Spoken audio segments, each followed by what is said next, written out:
It's deep in the reads again, and I've returned to once more inform everybody what I've been reading and what I thought about it. So the book that I just finished reading is this vintage collection of science fiction short stories called 9 Tomorrows, Tales of the Near Future by Isaac Asimov. Isaac Asimov is one of the most influential science fiction writers of all time. He wrote an insane amount of stories in his life, including almost 400 short stories. During the peak of his writing, science fiction was considered fairly niche and sort of pulpy, so it would rarely appear as full novels. Instead, you would mostly find it collected in magazines and serials, and then those stories would in turn be collected into anthologies like this one. This book collects 9 of Isaac Asimov's stories that he wrote in the 50s, and it was my first experience with anything by Isaac Asimov, or anything to do with science fiction anthologies, and I thought it was a really interesting reading experience. So, because the stories in here are so short, they range between 10 and 60 pages or thereabouts, there's really not room for much aside from plopping you into a futuristic scenario and telling a story that kind of makes you think about society or sort of question the way things are or how they might turn out. And there's not really that much room for things like character development or well-crafted prose. Although I was surprised a few times, the last short story in here is called The Ugly Little Boy, and by the end of that story I was literally brought to tears. But for the most part, they're very simple stories. They're very quaint in the way that they're written. The descriptions are minimal, and, the characters are not exactly much more than one-dimensional. But then again, these stories were collected in magazines with names like Astounding Science Fiction, so you can't really go into them expecting high literary art. And honestly, the quaintness was part of the charm for me in reading this. Another fun thing about reading old science fiction like this is seeing just how weirdly naive and antiquated the visions for the future were. You've got characters bouncing from planet to planet with all of the casualness of taking a bus somewhere. And yet, Asimov cannot picture a world where people don't have to store their photos on film and have to go take them to be developed. The computers still take up entire rooms. People have to record things on tape. So it's kind of funny in that sense. And then the other one is, I have to mention the role of women. Asimov can easily imagine worlds that are thousands or even billions of years in the future, yet he can't seem to comprehend that women might have a more active role in society than they did in his own time. But he's usually able to make up for all that by having stories that are really interesting in a thematic sense, or are very good at getting you to question things in your own society, which are still very relevant today. So what I'm going to do is, instead of individually reviewing each of these 9 stories, I'll just sort of talk about the sort of thematic through lines and the unifying elements that I sort of picked up on while I was reading them. And so I guess we'll just sort of bounce all around. What surprised me the most about this collection of short stories was just how pessimistic they seem about the future. I guess I went into this assuming that Asimov would be like a textbook futurist. He would be really optimistic about the way that science and technology can uplift everyone and things like that, but he really comes across as mostly technophobic in this book. And then you start to look at the time they were written and you realize, okay, he was living through the Cold War and the fear of nuclear bombs. He had just seen the United States become a world superpower as the result of war profiteering. So the pessimistic tone is fairly warranted. He seems to be saying that technology does have the potential to uplift all of us and be a really great thing, but only if it's rooted in humanitarian ideals. If technology and science are motivated by things like greed or war, then it will be very bad for all of us.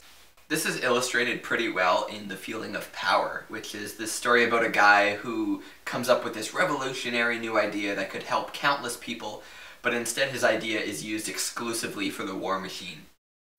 The Cold War is also referenced a few times, There's a satirical kind of take on it in Spell My Name with an S, and then it's referenced more explicitly in The Gentle Vultures, which is about these aliens that are watching planet Earth and just waiting for a nuclear war to start. The other thing I noticed is that these stories are very atheistic. Not only is religion never mentioned, but a lot of superstitious ideas are replaced by machinery.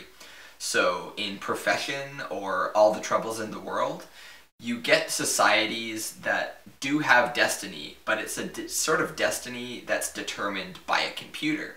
And then in The Last Question and Spell My Name with an S, you see these hyper-advanced beings that are so powerful that they basically become godlike. And they have to now deal with how they are responsible for the universe that they can now control. And of course, that has very relevant implications for us now, because we are also very much able to manipulate the natural world around us. And so the stories are kind of a way of grappling with that idea and asking what our responsibilities are. One of my favorite things about the way that Asimov depicts his mostly dystopian futures is the way that they all seem to be utopias on the surface. Like, everything seems perfect, the technology seems great, and those worlds are full of, like, very vocal defenders of the status quo and the way things are going. But we, as the readers in our own time, are able to see the problems that the people in the stories can't. Like, one thing that you see a couple times is that people have become so reliant on technology and efficiency that they can't imagine thinking for themselves anymore.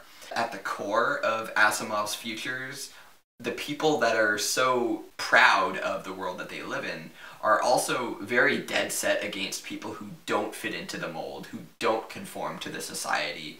And that would have been very relevant in Asimov's own time, because authors and artists and other creative types were routinely being blacklisted and denounced as communists if they even suggested that there was a slight problem with society or something like that. And of course, that's relevant in our own time as well, because you have people who are literally legislating in order to prevent people from learning about problems in our own society. And Asimov is clearly anxious about the ways that conformity and technology can come together to break down people's humanity and take away their individuality, and it's very interesting social commentary. But I don't want to give the impression that all the stories in here are like overly serious or somber. The tone is usually very light. It's mostly written in an adventure serial kind of way, so you'll have fun with them even if they're broaching very dark ideas. And aside from that, there's actually a couple of stories that have a very humorous tone in here. Marsport Without Hilda and Spell My Name with an S, and both stories got a few chuckles out of me. And then there's a weird murder mystery one called The Dying Night. So yeah, it's a decent mix of stories. And then there's my two favorite stories in here, which are also the longest stories, which are Profession and The Ugly Little Boy. And what's great about these is, because Asimov has more space, he's able to flesh out the main character and find scenarios for them that sort of navigates them through his whole world that he's crafted, and it really comes off as interesting, and it gets you asking a lot of deep questions. You end up thinking about the best stories in here long after you've read them. The key caveat with this is that, like I mentioned earlier, Asimov clearly has some big weaknesses as a writer. His concepts are usually interesting, but his characters are not. They're usually very flat. His dialogue is exposition heavy, and his prose is wooden and uninteresting. But because these are short stories, you are pretty much able to ignore those flaws, although it does make me wonder how Asimov would do with a full novel, so I'll have to check that out eventually. The other thing to mention is that the stories in here are hit and miss. Obviously there's some that really impressed me, but there were also a few that didn't leave much of an impression at all. So yeah, while obviously the quality of the stories in Nine Tomorrows ranges quite a bit for me, I thought it was a fun experience. In terms of the rating, I think the best way to do it is to show a list of my favorite to my least favorite stories in this collection, because I'm not sure that all the stories in here are worth seeking out. I would say maybe like the top 4 or 5 are probably worth your time. If I had to combine them all together, though, I would give this book probably a 6 out of 10. But like I said, it was still interesting to read, and I'm curious to read more Isaac Asimov. So, have you read any Isaac Asimov? Which stories of his do you like? Which novels should I try by him? I'm very new to science fiction, so a recommendation would be nice to have. But yeah, that'll have to do it for this review. Thank you for watching. Consider subscribing, all that stuff, and I will see you whenever I have another book that's worth talking about again. Alright, bye!